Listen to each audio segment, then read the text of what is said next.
নাস্তিকরা আল্লাহ তাআলাকে বিশ্বাস করে না। তারা বলে সবকিছুই আপনা আপনি সৃষ্টি হয়েছে। এরকম একজন নাস্তিকের সাথে ইমাম আবু হানিফা বিতর্ক করবেন। সময় নির্ধারিত হলো। তাদের এই ঐতিহাসিক বিতর্ক দেখার জন্য কাঙ্ক্ষিত সময়ে বিশাল ময়দানে হাজার হাজার লোক জড়ো হয়েছে। নাস্তিক এসেছে, কিন্তু ইমাম আবু হানিফা আসেনি।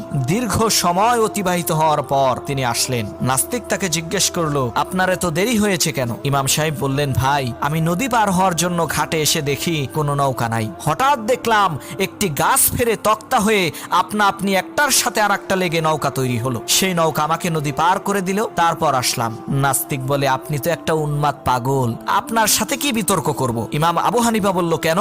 নাস্তিক বলে, মিস্ত্রি ছাড়া আপনা আপনি কি কোনো নৌকা তৈরি হয় নাকি? এবার ইমাম আবু হানিফা বলল, তাহলে এই আকাশ জমিন আর চন্দ্র সূর্য কি কোনো স্রষ্টা ছাড়াই আপনা আপনি তৈরি হয়েছে? এই কথা শুনে নাস্তিক তার ভুল বুঝতে পারল।